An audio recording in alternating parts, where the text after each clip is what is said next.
네, 안녕하십니까. 네, 오늘도 서장 공부 같이 해보겠습니다. 네, 어제 279쪽 왕래한 언장에 대한 답서 다시 복습하고 나가도록 하겠습니다. 네, 깨달음을 법칙으로 삼아야 합니다 하는 그런 얘기가 나왔죠.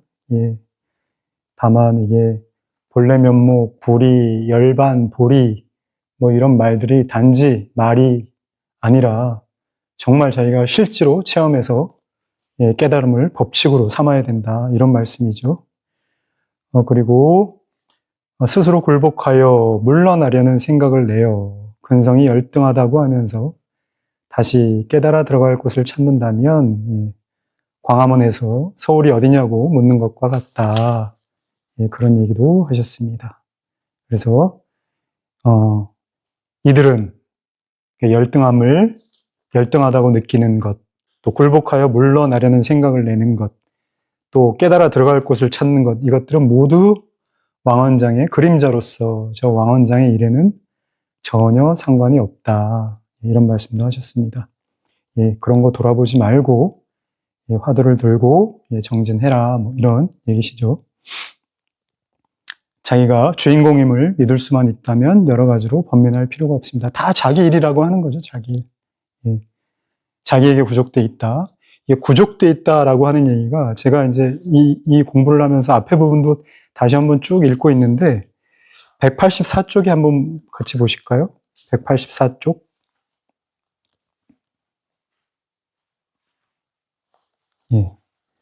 이제 184쪽 마지막에서 두 번째 줄 보면 만약 문득 자기의 마음을 깨닫게 되면 이 마음이 본래 깨달아 있음과 완전히 자유로움과 있는 그대로 완락함과 온갖 종류의 묘한 작용들 역시 밖에서 오는 것이 아니니 본래 스스로 갖추고 있기 때문입니다. 이러한 사실을 이제 믿어야 되는 것이죠. 부처님께서 말씀하셨습니다. 위 없는 평등하고 바른 깨달음이라고 부를 정해진 법은 없고 또 여래께서 말씀하실 만한 정해진 법은 없다. 만약 본바탕을 확실히 한다면 실제로 이런 일이 있다는 것도 도리어 옳지 않습니다. 본바탕을 확실히 안다면 이런 구구절절한 얘기할 필요도 없다. 이런 말씀이시죠. 자, 다시 돌아와서 쭉 보면은 283쪽 이제 돌이켜본다는 이제 얘기가 나옵니다. 회광반주한다는 그런 얘기죠. 만약 화두를 자신에게 일깨워주는 바로 그때에 일깨워주는 사람을 돌이켜 생각해 본다면 왕원장이 아닙니까? 지금 그렇고 또 돌이켜 볼 때도 그렇고 또 깨달아도 그렇고 늘 한결같은 왕원장이다 이거죠. 지금 쓰고 사는 그 마음 그것이라 이겁니다. 그 마음에는 털끝만한 한 틈도 용납하지 않는다. 그래서 우리가 이런 얘기 있죠.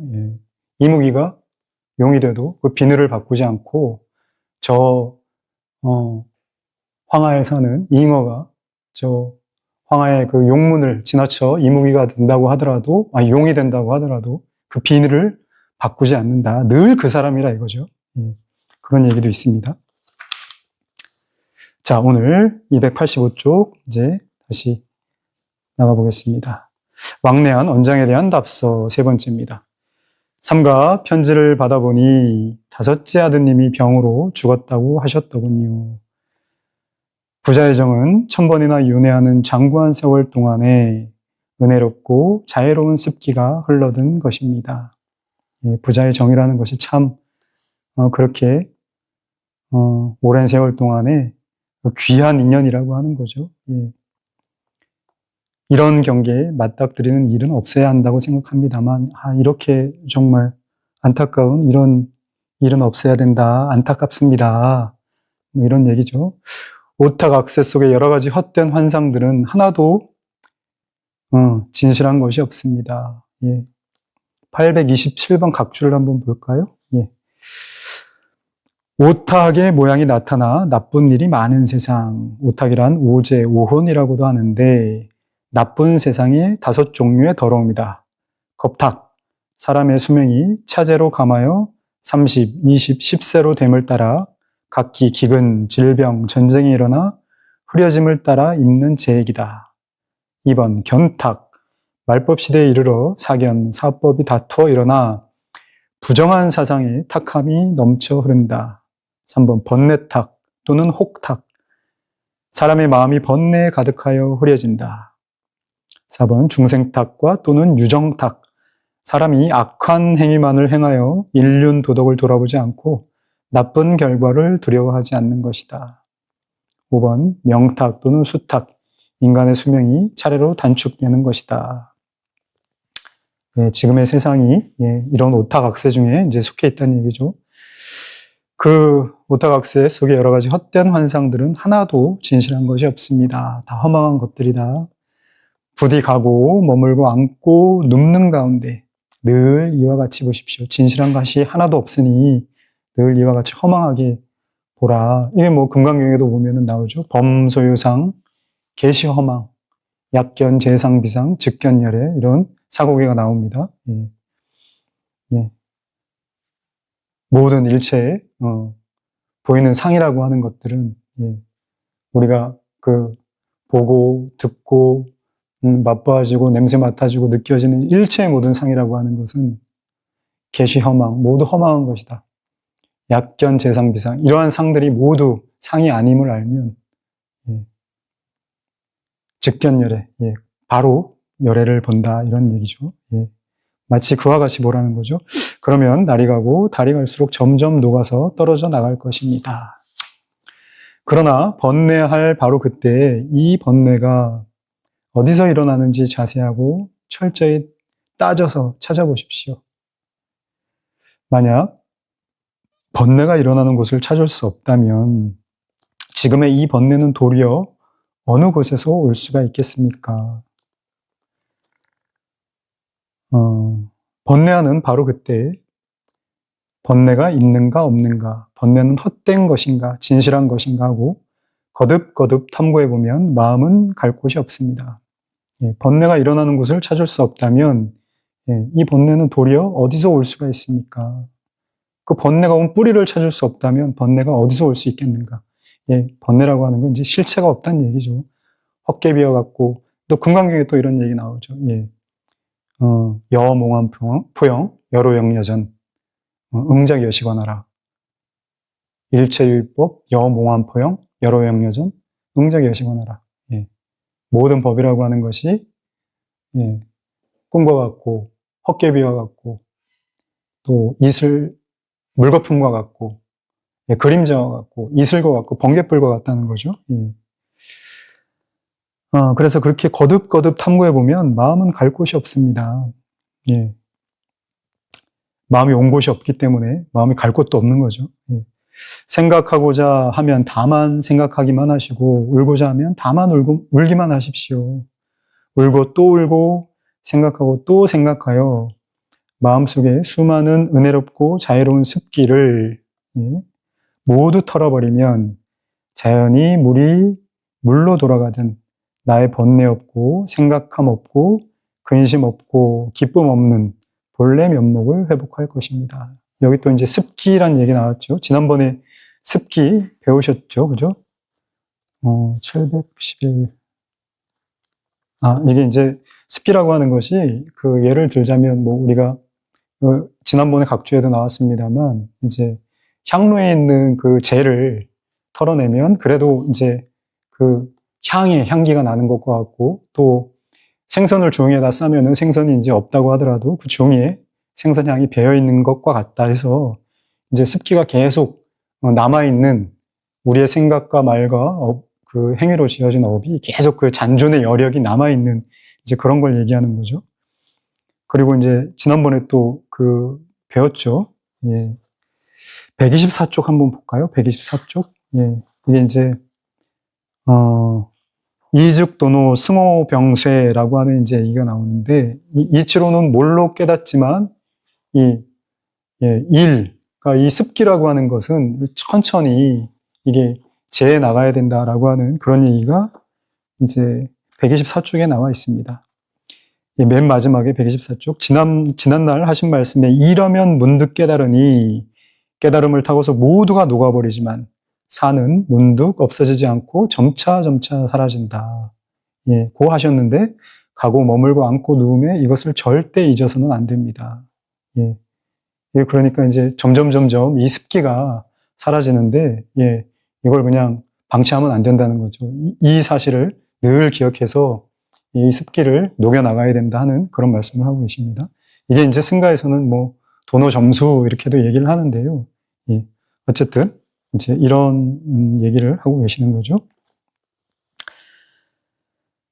세간에 들어가면 출세간이 따로 남아있지 않습니다. 세간법이 불법이요. 불법이 곧 세간법입니다. 부자는 천성이 하나입니다. 그러므로 자식이 죽었는데도 아버지가 번뇌하지 않고 생각하지 않을 수가 있겠으며 아버지가 죽었는데도 자식이 번뇌하지 않고 생각하지 않을 수가 있겠습니까? 만약 억지로 멈추고 막아서 울고 싶을 때 울지 않고 생각하고 싶을 때 생각하지 않는다면 이것은 일부러 천리에 거스르고 천성을 소멸시키려 하는 것으로서 마치 목소리를 더 높여서 소리를 죽이고자 하거나 기름을 끼얹어서 불을 끄고자 하는 것처럼 무모한 것일 뿐입니다. 네, 자연스러운 일이라는 거죠. 예, 그렇게 이제 그 정을 맺었고 또 사랑을 하고 앞에 이제 은혜롭게 자해한다 그랬는데 그 은혜롭게 자해함이라고 하는 것이 오랫동안 되어서 예, 그렇게 울고 싶을 때 울고 또 돌아간 그 죽은 자식이 또 생각날 땐 생각하고 하는 게 자연스러운 일이라는 겁니다. 번뇌할 바로 그때도 전혀 다른 일이 아닙니다. 그러므로 다른 일이라는 생각은 절대로 하지 마십시오. 예. 그 다음에 이제 그 다음 대목이 중요하죠. 영가형각이 말했습니다. 무명의 실성이 곧 불성이고 헛개비같이 텅 빈 몸이 곧 법신이다. 이 얘기 굉장히 많이 나오죠. 예. 이게 이제 그 영가형각 스님의 증도가에 나오는 얘기입니다. 예. 근데 이 무명의 실성이 곧 불성이다라고 하는 게 이 탐진치의 예, 그 본성이 탐진치가 일어난 곳 그곳이 예, 탐진치를 일으키는 사람, 탐진치를 일으키는 그것이 곧 불성이다 이거예요. 그리고 헛개비같이 텅 빈 몸이 곧 법신이다. 왜 몸을 헛개비같이 텅 빈 몸이라고 했을까요? 우리가 이제 어려서부터 태어나가지고 지금까지 쭉 살면서 몸이 아기 때의 몸부터 시작해서 지금까지 몸이 쭉 한시도 변함이 없이 그 변해왔지 않습니까? 계속 늙어가고 있지 않습니까? 예, 근데 그 중에 어느 몸을 나라고 하겠습니까? 예, 이 몸도 변화해서 한시도 변화하면서 뭐 어느 때가 나라고 할 만한 그런 몸을 잡을래야 잡을 수 없다는 거죠. 예, 그래서 헛개비같이 텅 빈 몸이라고 이제 얘기를 한 거죠. 근데 이 헛개비같이 텅 빈 이 몸 자체도 곧 법신이다 이거죠. 예. 그래서 그 위에 이제 그 얘기가 번뇌할 때도 그때도 전혀 다른 일이 아닙니다. 뭐 이게 이제 바로 이 얘기입니다. 예. 무명의 실성이 곧 불성이고 헛개비같이 텅 빈 몸이 곧 법신이다. 번뇌할 때도 이 불성을 떠나지 않는다는 거예요. 그래서 이제 그 육조단경의 대의라고 하는 게 어떤 분은 이제 분리불념 뭐 이렇게 얘기합니다. 이제 우리가 보통 안이비설신의 또 색성향 미촉법 이걸 이제 뭐 육적 이렇게 얘기하거든요. 예, 이 육군문 우리의 이제 이 6가지 감각기관에서 일어나는 이 감각기관이 대상을 만나면 어떤 육식 생각을 일으켜서 이 생각에서 이제 좋고 나쁨을 일으켜서 그것을 이제 6도적이다 이렇게 얘기하는데 그 육조단경에서 이제 분리불념 그 6도적을 떠나지도 않고 그렇다고 해서 그 6도적에 오염되지도 않는다. 이제 그런 뭐 말씀을 하시는 분도 계십니다. 그래서 무명의 실성을 떠나지도 않는 거예요. 무명을 떠나지도 않는 겁니다. 그리고 헛개비 같은 텅 빈 몸을 거부하거나 떠나는 것도 아닙니다. 그렇지만 여기에 착하거나 여기에 오염되지도 않는다는 거죠. 이것은 진실한 말이지 사람을 속이는 헛된 말이 결코 아닙니다. 이와 같이 볼 수 있다면 생각하고자 하거나 번뇌하고자 하여도 그렇게 할 수 없습니다. 네, 이와 같이 볼 수 있다면 예. 이 무명이 곧 불성이고 이 몸이, 이 헛개비 같은 이 몸이 곧 법신이다. 이제 이런 생각이 있으면, 이런 이제 지혜가 있으면 생각하고자 하거나 번뇌하고자 해도 그렇게 할 수 있는 게 아니라는 거죠. 그러니까 죽은 자식을 또 생각하고 또 번민하고 하는 게 그렇게 할 수 없다는 거예요. 이미 이제 이런 그 지혜에 이르게 되면 그렇게 하더라도 그렇게 하는 게 아니다. 뭐 이런 얘기죠. 이렇게 보는 것을 일러 바로 본다고 하고 이와 달리 보는 것을 일러 잘못 본다고 합니다. 그러나 잘못됨과 바름이 아직 나누어지지 않은 때가 힘을 내기에 꼭 알맞습니다. 잘못됨과 바름이 아직 나누어지지 않은 때. 그러니까 아직 이게 잘못되고 뭐 바르고 이걸 모른다고 하면 이 말에 의지해서 힘을 내셔서 툭툭 털고 일어나시라 하는 그런 위로의 말인 것 같아요. 이것이 바로 저의 분명한 뜻이니 지혜가 모자라는 사람 앞에서는 말하지 마십시오. 833번 각주 한번 보겠습니다.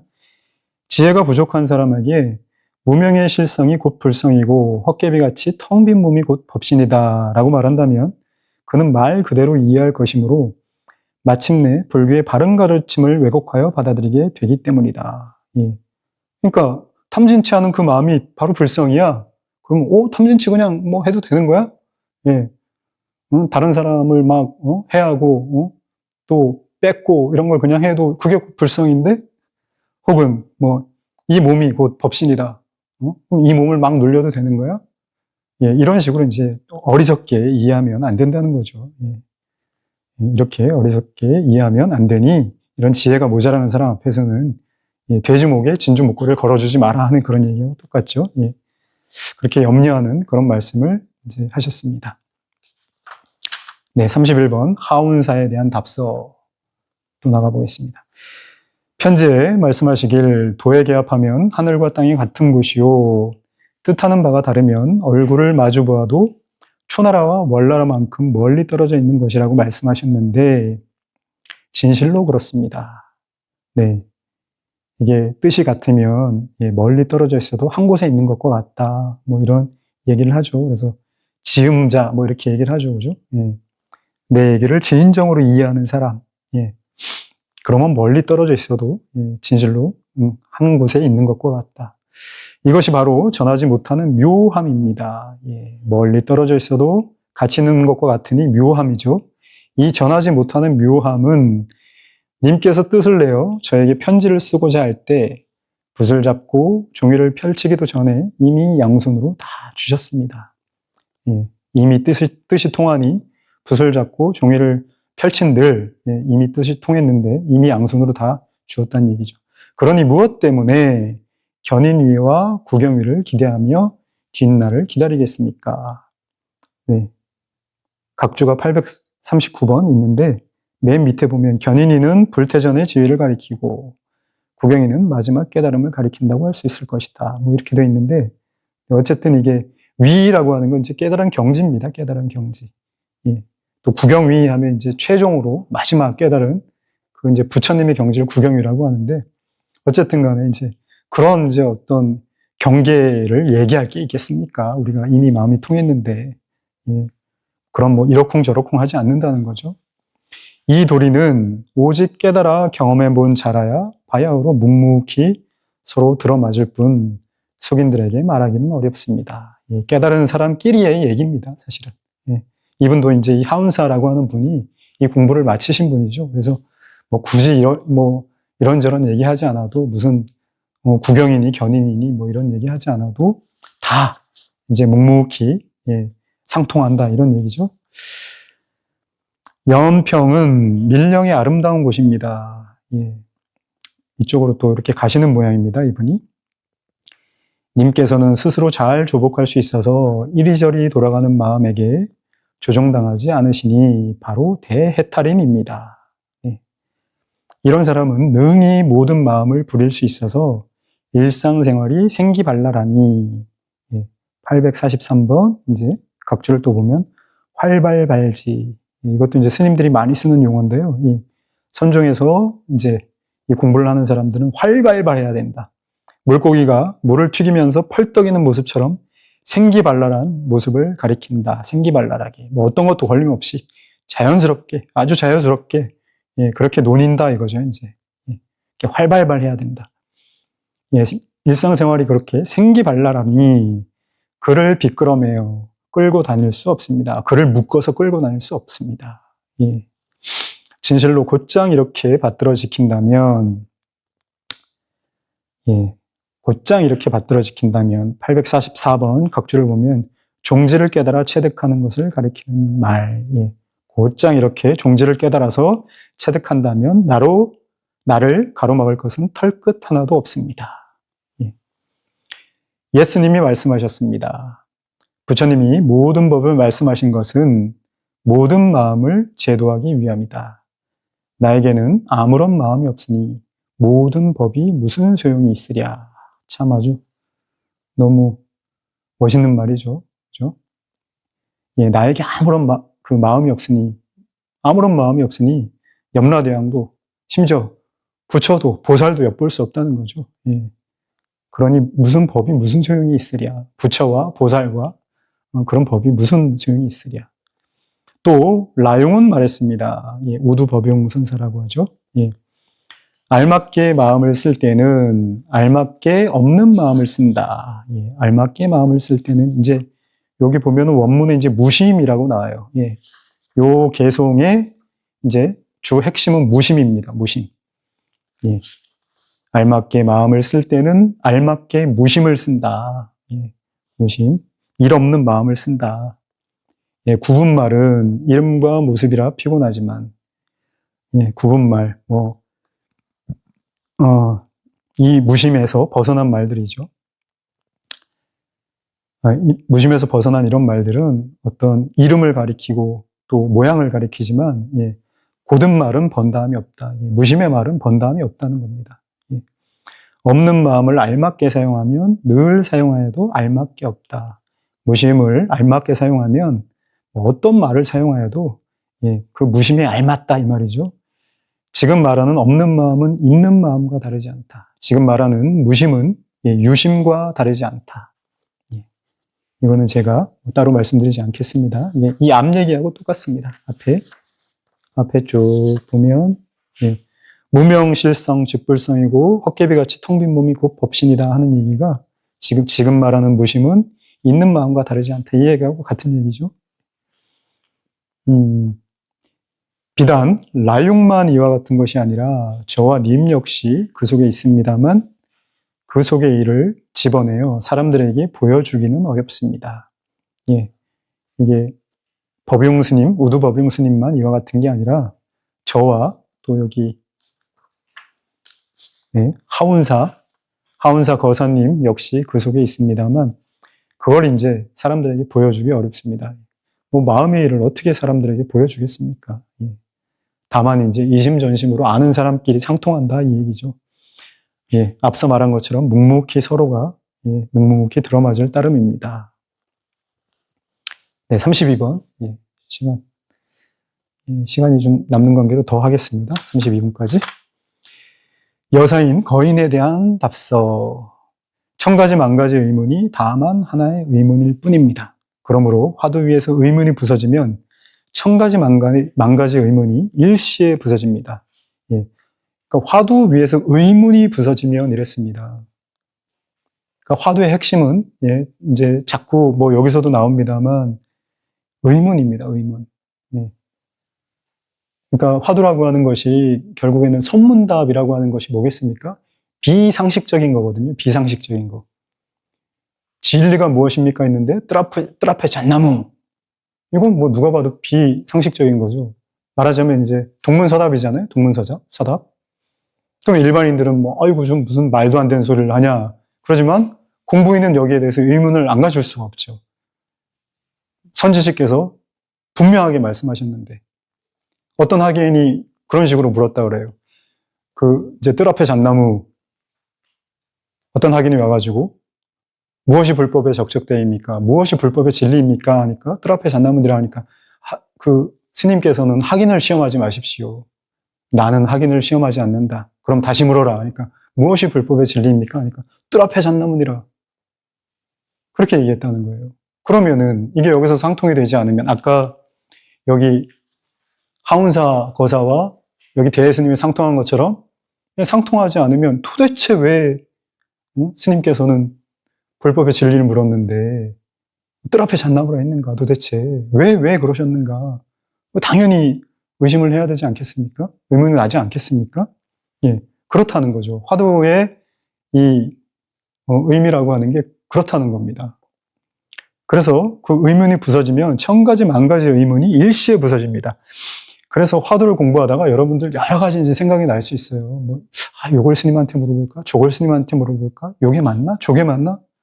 그런 작은 의문들도 다만 이 하나의 의문으로 다 모아서 다시 화두를 들라 하는 그런 얘기입니다, 사실은. 이 첫 번째 구절이.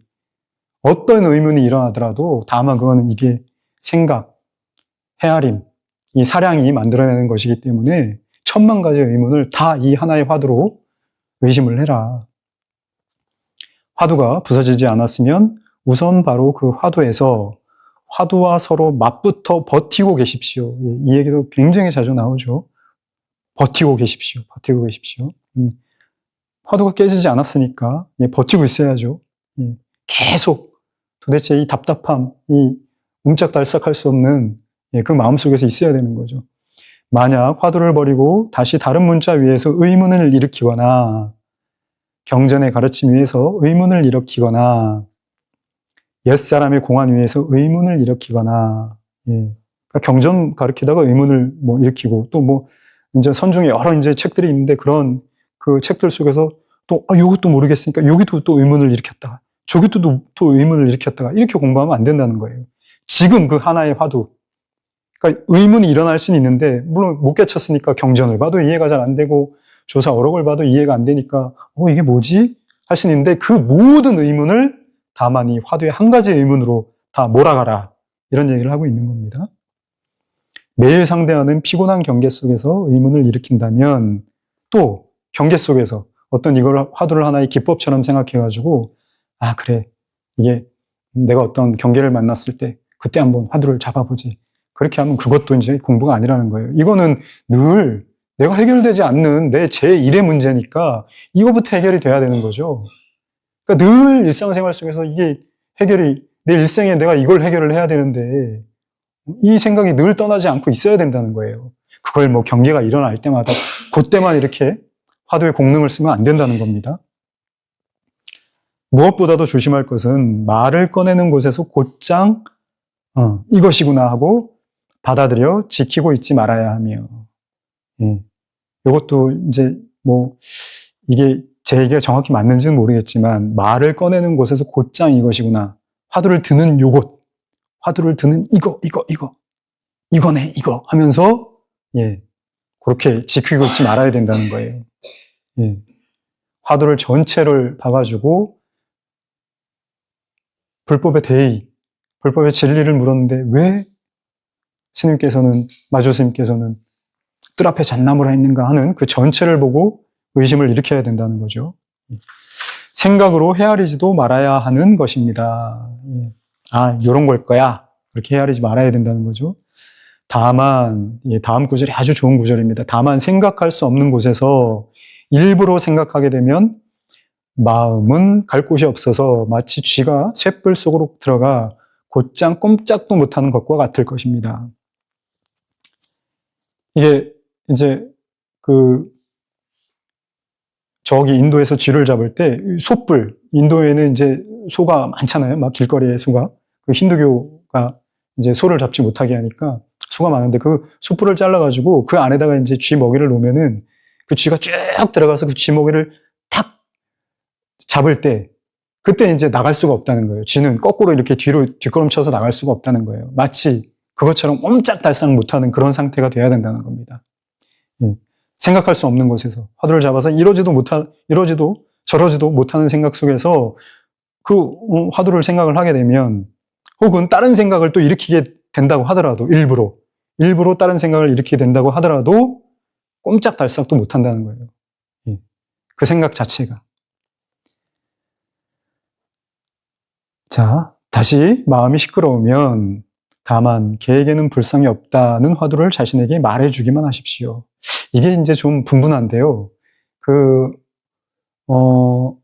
어제 제가 이 얘기를 하려고 했는데, 엊그저께 이제 어떤 분께서, 이제 마루치라고 하는 분인 걸로 기억하는데, 그분께서, 여기 오대산에서도 이 서장 강의를 하는군요.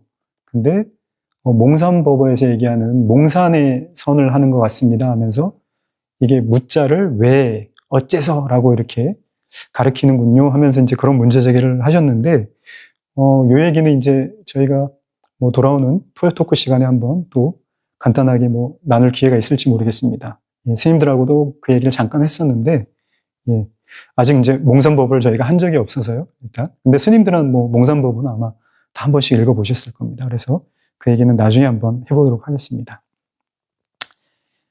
근데 이제 여기 마음이 시끄러우면 다만 계에게는 불성이 없다는 화두를 자신에게 말해주기만 하십시오. 근데 여기 앞에서 보면은 의문이 부서지지 않았으면, 화두가 부서지지 않았으면, 예, 이 얘기가 나오거든요. 그러니까 의문이 핵심입니다. 의문이. 이 무자도 마찬가지죠. 무자가 의심이 있어야 되는 거예요. 의심이.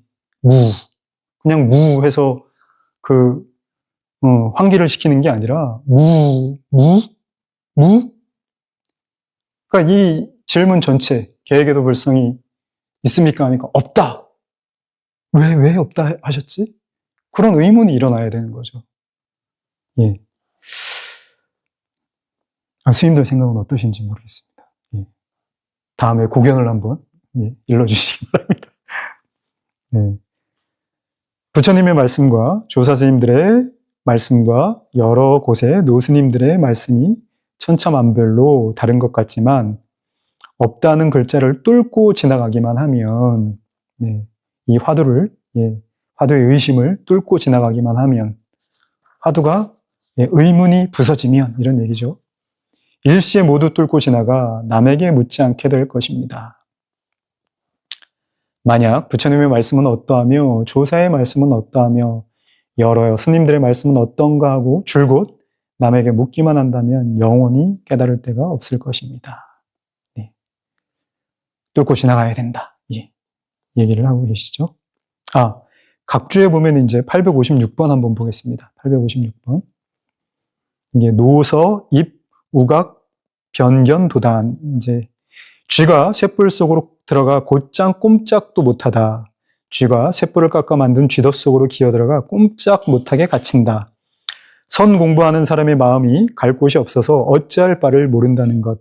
분별하고자 하나 분별할 수 없고 붙잡고자 하나 붙잡을 곳이 없어서 더 이상 분별심이 작동하지 못하는 곳에 도달한 것을 가리킨다. 마음이 갈 곳이 없고 머물 곳이 없는 상태. 여기에서 문득 깨달음의 체험이 일어난다. 금강권이나 율극봉 같은 뜻. 예, 금강권. 예, 이게 은산철벽, 우리가 얘기하는 은산철벽이죠. 금강권이. 율극봉, 예, 밤송이를 뱉을 수도 없고 삼킬 수도 없고 그런 뜻이죠. 예, 노선은 쥐, 도다는 멈추다, 그치다, 끊다라는 뜻. 예, 굉장히 아주 핵심의 이런 그 말을 여기 각주에 달아 놓으셨네요. 예, 어찌 해볼 수 없는 그런 상태. 예, 생각으로 어찌 해볼 수 없는 상태. 예, 생각이 가 닿을 수 없는 그런 상태. 예, 그런 상태가 돼야 된다. 화두를 잡았을 때. 예.